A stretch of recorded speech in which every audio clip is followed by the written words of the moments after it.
दिनांक 1 जून 2023 को भिलाई 3 थाने में सूचना मिली कि एक महिला के द्वारा सूचना दी गई कि उसका पति पिछले रात भर से गायब है।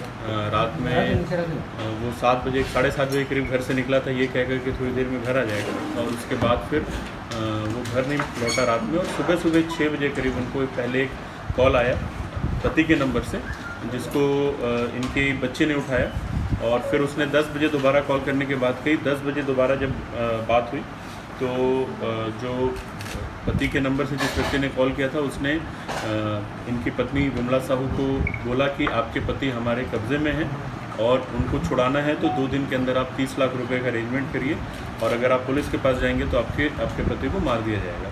सूचना तत्काल पुलिस थाने में दी गई। पुलिस थाने के साथ में ACCU की जो टीम है उसकी जॉइंट टीम बना करके तुरंत जो पीड़ित है उसकी पतासाजी और जो मोबाइल फ़ोन जो कॉल आया था उसके संबंध में पतासाजी करने में टीमें जुट गई। इसके बाद हम लोगों ने सबसे पहले जो ओम प्रकाश साहू जो कि लापता थे उनके फ़ोन नंबर का साइबर CDR एनालिसिस किया।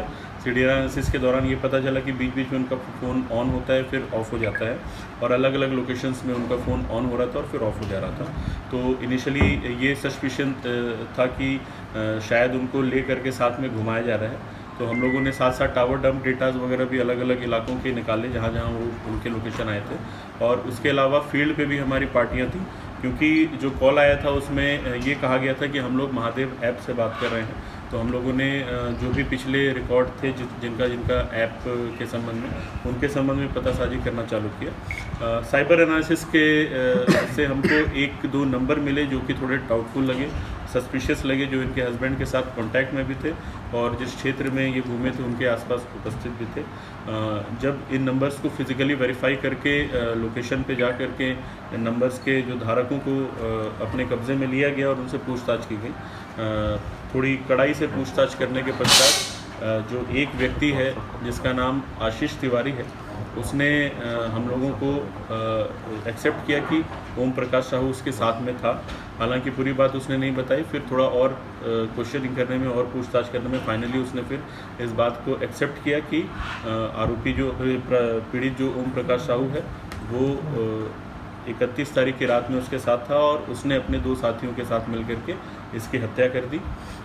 उसी के निशानदेही पे हम लोगों ने जो पीड़ित है उनका शव भी बरामद किया। शव स्कूटी जो उनकी थी उसके साथ में बांधा हुआ था इस तरीके से ताकि शव फ्लोट करके ऊपर ना आए, और उनके नंबर से और उनके निशानदेही पे बाकी जो 2 साथी उनके आरोपी के हैं रजनीश पांडे और अनुज तिवारी, उन लोगों को भी हम लोगों ने गिरफ्तार किया।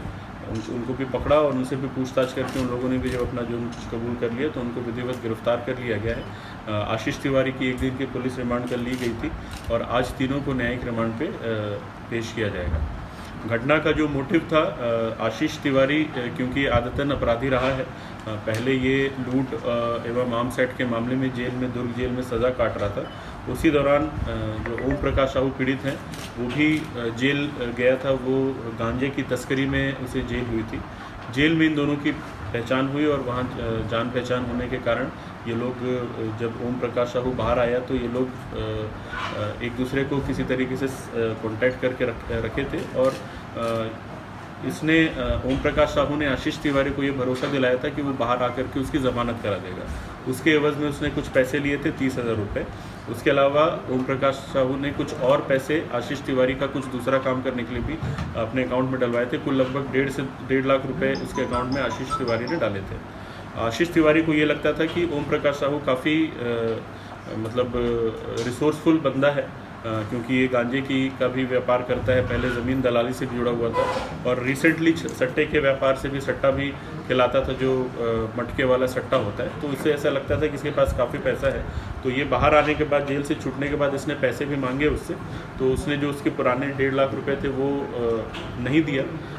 तब इसको ऐसा लगा कि इसका अपहरण करके इसके परिवार से एक मोटी रकम वसूली जा सकती है। इन लोगों ने प्लान यही बनाया था कि इसको हम पकड़ेंगे और पकड़ करके मार देंगे और इस तरीके से लाश को गायब करेंगे कि लोगों को लगे कि अपहरण होने के बाद ही गायब हो गया है और घर वालों से हम फिरौती की रकम वसूलेंगे।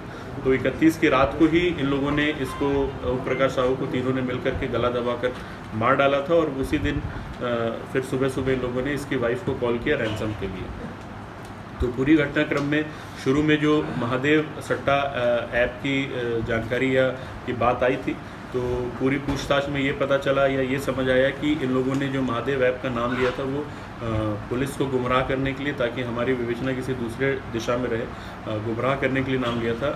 इस पूरी कार्रवाई के दौरान महादेव ऐप से संबंधित कोई भी साक्ष्य या कोई भी दस्तावेज नहीं मिला।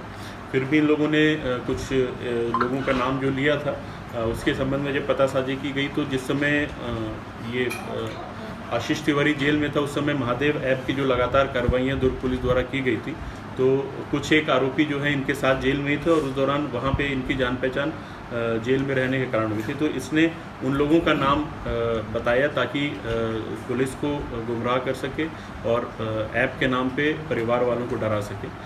हम लोगों ने जो सद्दाम है जिसका नाम आया था उसको भी पकड़ा और उस समय जिस समय सद्दाम को पकड़ा गया उस समय वो खुद महादेव ऐप के काम से बाहर निकला हुआ था और उसके साथ में कुछ पैसे हमको बरामद हुए। तो एक सेपरेट केस में उसको भी सट्टा जो ऑनलाइन गैम्बलिंग एक्ट है उसमें जेल भेजा जा रहा है। सर ये तीनों क्या मर्डर का प्लानिंग पहले से बनाए थे कि मर्डर करना है इसका? जी जैसा मैंने बताया, इन्होंने कुछ 10-12 दिन पहले किराए का मकान लिया था जहाँ पे एक्चुअल घटना हुआ है। उस किराए के मकान को लेने का पर्पस ही ये था कि वहाँ पे कुछ इसको बुला करके रखेंगे।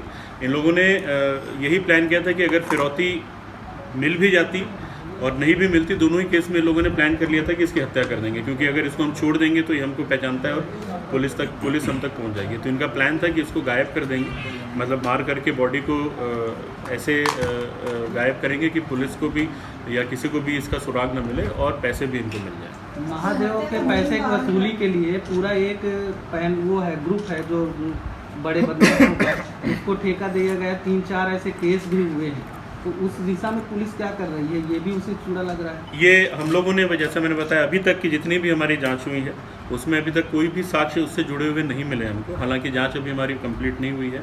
हमारे पास मोबाइल फ़ोन सबके हैं, सबका फोरेंसिक जांच भी किया जाएगा, जो डिलीटेड एविडेंस है उसको भी निकाला जाएगा और अगर उस दिशा में कुछ तार जुड़ता है तो उसमें भी फिर तो जान पहचान है मेरी अलग अलग जगहों पर। तो ज़मानत में मैं तुम्हारी मदद करूँगा, तो उसके लिए इसने 30,000 रुपये लेते। उसके अलावा ये क्या कहते हैं, बाहर में इसके कुछ सट्टे वगैरह से जुड़े हुए धंधे थे जिसके पैसे कुछ इसको चाहिए, मतलब इसको लेने थे, तो उसने ओम प्रकाश साहू के उसमें कराए थे। सर जेल के अंदर अपराधी रहते हैं, जेल के अंदर से फोन के पूरे नेटवर्क चल रहे हैं, वहाँ से बैठ के पूरा काला कारोबार चल रहा है। आपने एक यादव फैमिली को उठवाया था, पूरे घर के घर को। किसको? यादव परिवार है सेक्टर 9 या 10 का, पूरे परिवार को उठाया गया, फिर रात में छोड़ा गया, ठीक है। और उसके बाद मतलब जेल से उसका बेटा बात भी करता, सब कुछ है, तो जेल से क्यों नहीं नेटवर्किंग खत्म हो रही, मोबाइल का कनेक्शन क्यों नहीं? देखिए, जेल वाली जो नेटवर्क की आप बात कर रहे हैं उसको मैं पर्सनल तौर पे अभी उसके तरफ मैंने बहुत ज़्यादा जांच नहीं की है। आप जो बोल रहे हैं उसके संबंध में जांच की जाएगी और जो भी कार्रवाई है वो करेंगे। पहले भी क्या हुआ है कि महादेव में भी जो पहले आरोपी पकड़ाए हैं, हाँ नहीं वो कोई यादव पहले भी जैसे जेल में आरोपी जो पकड़ाए हैं ना, वो जेल से संचालित करते हुए ये बात सामने आई है इसी दौरान। खुलासे में ही पता चला जेल में मोबाइल चल रहे हैं, ये वहाँ से महादेव का ऐप दिया जा रहा है। उसके देखिए अभी इस केस से तो अभी हम लोगों को कोई विशेष ऐसा साक्ष्य नहीं मिला जो तो जोड़े, लेकिन आप लोग जो कह रहे हैं उसके बेसिस पे हम लोग अलग से, क्योंकि जेल में हम लोगों को डीएम साहब के नेतृत्व में हमको निरीक्षण का अधिकार है, तो हम एक बार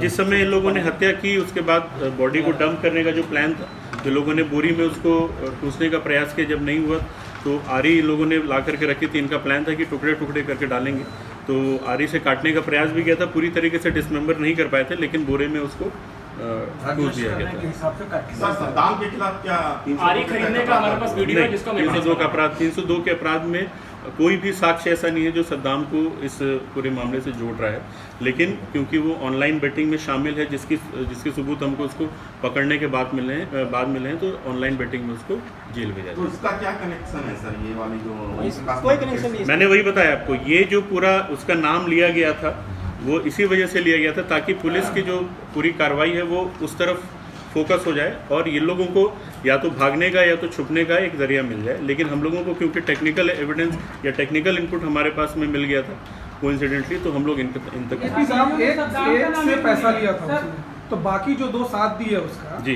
वो उनसे भी कुछ दुश्मनी थी? वो नहीं, वो आशीष तिवारी के पुराने परिचित हैं। इनमें से जो रजनीश है वो भी ऑलरेडी मर्डर केस में जेल जा चुका है।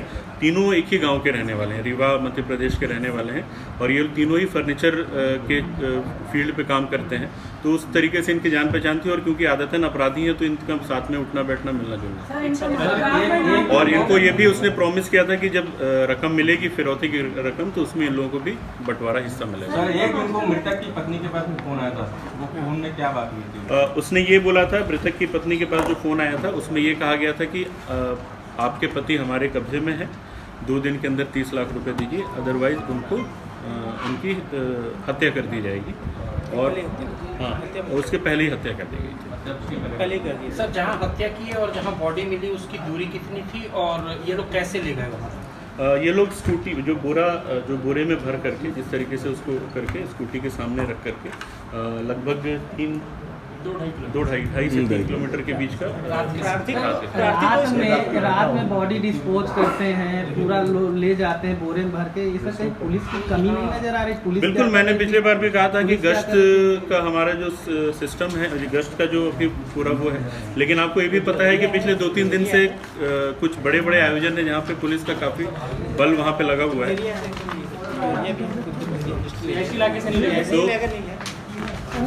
तो जहाँ जहाँ पे मैंने जैसे कहा, क्योंकि नहीं सर, जिस जगह मतलब घटना हुआ ये पहली मर्तबा नहीं है कि उस जगह ऐसा घटना, उससे पहले भी कई घटनाएं उस जगह हो चुकी हैं। ठीक है, तो प्रयास करेंगे कि अपना घर। सर किराए का घर कितने समय से लिया गया? ये 15 दिन ले लिया। आसपास के लोगों ने कोई ऐसी जानकारी नहीं दी? इनको कुछ भी अंदाजा नहीं। इसमें इसके साथ कितने मोबाइल डंप किए गए थे? मोबाइल डंप किए गए थे इसमें उसकी जांच के दौरान, जहां से दोनों का लोकेशन मिला, आरोपी का और मृतक का, कैसे पता चला? कितने मोबाइल? हाँ, मतलब जो मोबाइल एक था या टावर जो चेक किया? हाँ, हम लोगों ने मोबाइल जो इनका पीड़ित और जो संभावित उसके ये थे कांटेक्ट में थे, उनका जो टावर डंप में काफ़ी सारे नंबर्स हमको मिले थे, उनका पूरा एनालिसिस किया तो हज़ारों में संख्या रही होगी, मतलब एग्जैक्ट संख्या में अभी आपको नहीं मोबाइल पता। चालू हुआ था वहाँ का डंप नहीं अलग। सर ये 1.5 लाख रुपए इन्होंने एक मिनट यार, 30 लाख रुपए मांगे, तो आर्थिक स्तर था क्या? आरोपी को आरोपी के मन में ये था कि मैं 30 लाख मांगूंगा, लेकिन फिर भी दबाव उबाव करके कुछ 8-9-10 लाख रुपए तक मुझे मिल जाएंगे, एक ठीक ठाक अमाउंट मिल जाएगा, क्योंकि उनको ये पता था कि ये अवैध व्यापार करता है गांजे वगैरह का और कुछ सट्टा वगैरह लिखता है, तो उनके मन में था कि इसके पास कुछ ना कुछ अमाउंट होगा।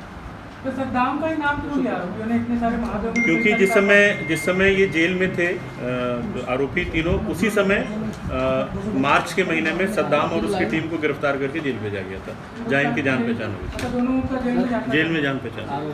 सर घटना उस समय सद्दाम का नाम शुरू से चल रहा था और ये भी चर्चा पूरे शहर में है कि सद्दाम को कुछ पुलिसकर्मी पूरा लोकेशन बता रहे थे, कहाँ तक सही है क्या बताओ? जैसा मैंने आपको बताया, अभी तक की जांच में ऐसा कोई भी साक्ष्य नहीं मिला है जो कि घटना से सद्दाम को जोड़े, और साथ ही साथ जो आप बात बोल रहे हैं कि उसको लोकेशन बताया जा रहा था, वो घटना मतलब उसका नाम आने के विदिन 2 घंटे में उसको पकड़ लिया गया। अगर लोकेशन ऐसे आउट होता तो उसको पकड़ना मुश्किल होता था उसके लिए।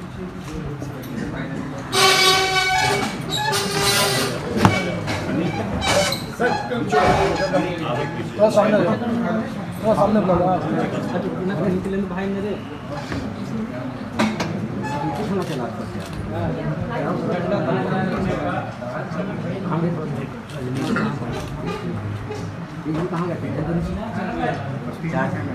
नाम बताना है? 2 मिनट शांत रहो भैया। ग्रुप में मैंने समझा ये आशीष है, आशीष तिवारी। जो मुख्य आरोपी है, ये अनुज है और ये रजनीश, ये तीनों लगभग एक ही गांव के हैं, रीवा देव तालाब के आसपास के। ये दोनों कजिन है, चचेरे मौसेरे भाई हैं वो दोनों, और ये उसी गांव का है। तो जहाँ जिस घर में किराए में लेते वहाँ CCTV लगा हुआ था, उसका फुटेज बाद में जारी कर दिया।